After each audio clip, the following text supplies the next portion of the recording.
नमस्ते मेरे प्यारे दोस्तों, आज हम एक अद्भुत यात्रा पर निकलने वाले हैं। आज हम एक कॉस्मिक एडवेंचर पर निकलेंगे। यह यात्रा हमें उन रहस्यमय स्थानों पर ले जाएगी जहां बहुत कम लोग गए हैं। हम अपने सोलर सिस्टम के किनारे तक जाएंगे। वहां से हम उन अनदेखे स्थानों की ओर बढ़ेंगे जो हमारे सौर मंडल के बाहर हैं। हमारा डेस्टिनेशन रहस्यमय और मायावी प्लैनेट 9। यह ग्रह जो अब तक हमारी नजरों से छिपा हुआ है, हमें अपनी ओर आकर्षित करता है। सदियों से इंसान तारों को निहारता रहा है। हम हमेशा से इन चमकते हुए बिंदुओं के पीछे के रहस्यों को जानने के लिए उत्सुक रहे हैं। हम इस विशाल यूनिवर्स में अपनी जगह के बारे में सोचते रहे हैं। यह ब्रह्मांड कितना बड़ा है और इसमें हमारी क्या भूमिका है। हमने अपने सोलर सिस्टम में 8 प्लैनेट्स खोज निकाले हैं। ये ग्रह हमारे सौर मंडल के महत्वपूर्ण हिस्से हैं। लेकिन अगर मैं आपसे कहूं कि एक और प्लैनेट हो सकता है, एक ऐसा ग्रह जो अब तक हमारी नजरों से छिपा हुआ है, एक 9th प्लैनेट अंधेरे में छिपा हुआ, यह ग्रह हमारे सौर मंडल के रहस्यों को और भी गहरा बना देता है। प्लैनेट 9 की खोज एक रोमांचक डिटेक्टिव स्टोरी है। यह कहानी हमें उन वैज्ञानिकों के प्रयासों के बारे में बताती है जिन्होंने इस ग्रह को खोजने के लिए अपनी जिंदगी समर्पित कर दी। यह मानवीय जिज्ञासा और ज्ञान की हमारी प्यास का प्रमाण है। हम हमेशा से जानना चाहते हैं कि हमारे चारों ओर क्या है, और यह खोज हमें आगे बढ़ने के लिए प्रेरित करती है। तो अपने सीट बेल्ट्स बांध लीजिए और चलिए अज्ञात में डुबकी लगाते हैं। यह यात्रा हमें उन रहस्यों के करीब ले जाएगी जो अब तक अनसुलझे हैं। हम सब अपने सोलर सिस्टम में 8 प्लैनेट्स के बारे में सीखते हुए बड़े हुए हैं। मर्क्यूरी, वीनस, अर्थ, मार्स, जुपिटर, सैटर्न, यूरेनस और नेपट्यून। ये प्लैनेट्स हमारे कॉस्मिक नेबरहुड का हिस्सा हैं। तेज गर्मी वाले मर्क्यूरी से लेकर बर्फीले नेपट्यून तक हर प्लैनेट एक अनोखा आकर्षण रखता है।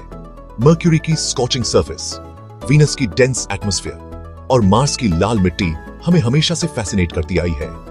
लेकिन नेपट्यून के आगे एक रहस्यमय रीजन है जिसे काइपर बेल्ट कहा जाता है।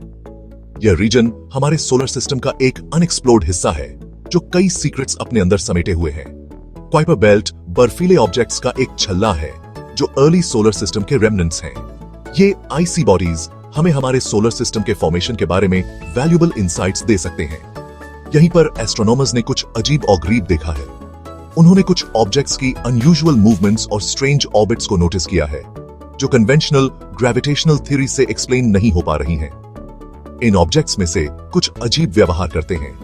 उनकी ऑर्बिट्स इलिप्टिकल और टिल्टेड हैं, जो सजेस्ट करती हैं कि कोई अनसीन फोर्स उन पर इन्फ्लुएंस डाल रही है। उनकी ऑर्बिट्स बताती हैं कि एक हिडन फोर्स काम कर रही है। यह फोर्स इतनी पावरफुल है कि यह इन डिस्टेंट ऑब्जेक्ट्स की ट्रेजेक्टरीज को ऑल्टर कर रही है। क्या यह किसी अनदेखे प्लैनेट का ग्रेविटेशनल पुल हो सकता है? एस्ट्रोनॉमर्स बिलीव कि यह एक मैसिव प्लैनेट हो सकता है जो काइपर बेल्ट के बियॉन्ड ऑर्बिट कर रहा है। एक ऐसा प्लैनेट जो इतना डिस्टेंट, इतना फेंट है कि यह हमारे टेलीस्कोप से बच गया है। यह प्लैनेट इतना दूर है कि इसे डिटेक्ट करना बेहद चैलेंजिंग है। एक ऐसा प्लैनेट जिसे अब हम प्लैनेट 9 कहते हैं। अगर यह प्लैनेट एग्जिस्ट करता है तो यह हमारे सोलर सिस्टम की अंडरस्टैंडिंग को पूरी तरह से बदल सकता है। यह डिस्कवरी हमें हमारे कॉस्मिक नेबरहुड के बारे में और भी ज्यादा जानने का मौका देगी। 2016 में एस्ट्रोनॉमर्स कॉन्स्टेंटिन बार्टिगिन और माइक ब्राउन ने एक चौंका देने वाली अनाउंसमेंट की। उन्हें 9th प्लैनेट का एविडेंस मिल गया था। उनका एविडेंस उन काइपर बेल्ट ऑब्जेक्ट्स की अजीबोगरीब ऑर्बिट्स। ये ऑब्जेक्ट्स एक साथ क्लस्टर्ड थे। उनकी ऑर्बिट्स एक सिमिलर वे में टिल्टेड थीं। एक ही एक्सप्लेनेशन, एक मैसिव प्लैनेट पृथ्वी के द्रव्यमान का 10 गुना साये में छिपा हुआ। उन्होंने बताया कि यह प्लैनेट 9 था। उन्होंने तर्क दिया कि इसकी ग्रेविटी उन डिस्टेंट आइसी बॉडीज का मार्गदर्शन करने वाला इनविजिबल हैंड था। अपनी कैलकुलेशंस के आधार पर बैटेजिन और ब्राउन ने प्लैनेट 9 के साइज और लोकेशन का अनुमान लगाया।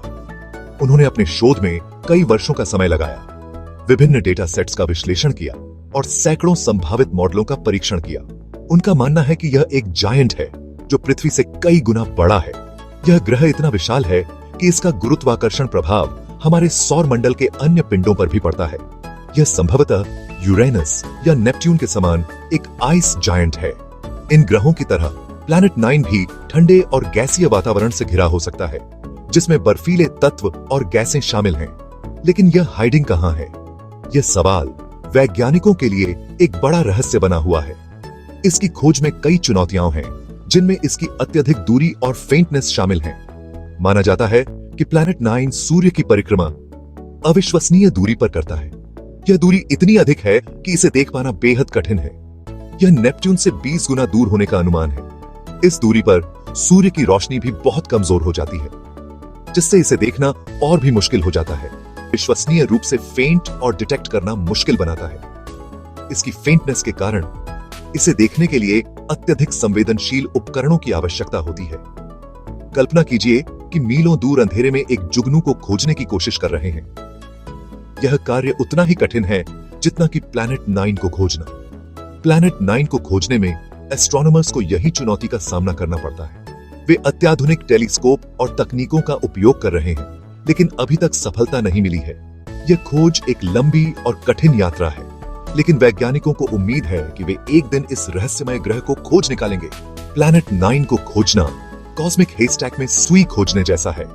इसकी एक्सट्रीम डिस्टेंस और फेंटनेस इसे एक चैलेंजिंग टारगेट बनाती है। कठिनाई को और बढ़ाता है इसकी विशाल ऑर्बिट के साथ इसका अननोन लोकेशन। प्लैनेट 9 को खोजने के लिए एस्ट्रोनॉमर्स दुनिया के सबसे पावरफुल टेलीस्कोप्स का उपयोग कर रहे हैं। वे इसकी सरफेस से रिफ्लेक्टेड लाइट की फेंटेस्ट ग्लिमर की तलाश कर रहे हैं। लेकिन इन एडवांस्ड इंस्ट्रूमेंट्स के साथ भी ये सर्च एक विशाल बीच पर रेत के एक दाने की तलाश करने जैसा है। एविडेंस के बावजूद कुछ एस्ट्रोनॉमर्स स्केप्टिकल हैं। उनका तर्क है कि काइपर बेल्ट ऑब्जेक्ट्स का क्लस्टरिंग अदर फैक्टर्स के कारण हो सकता है।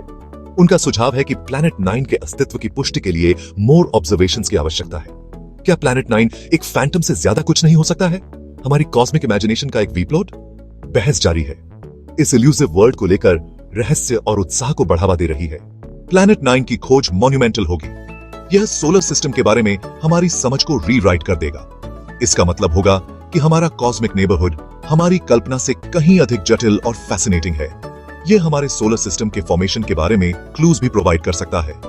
प्लैनेट 9 की अनयूजुअल ऑर्बिट हमें हमारे सोलर सिस्टम के शुरुआती दिनों के बारे में बता सकती है। प्लैनेटरी माइग्रेशन और कॉस्मिक कोलिजन्स का समय। प्लैनेट 9 की खोज जारी है।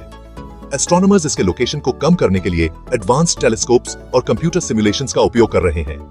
न्यू सर्वेज आसमान को स्कैन कर रहे हैं, इस उम्मीद में कि इस इल्यूसिव वर्ल्ड की एक झलक मिल जाए। वेरा सी रूबिन ऑब्जर्वेटरी, जो जल्द ही ऑपरेशन शुरू करने के लिए तैयार है, बहुत बड़ा प्रॉमिस रखता है।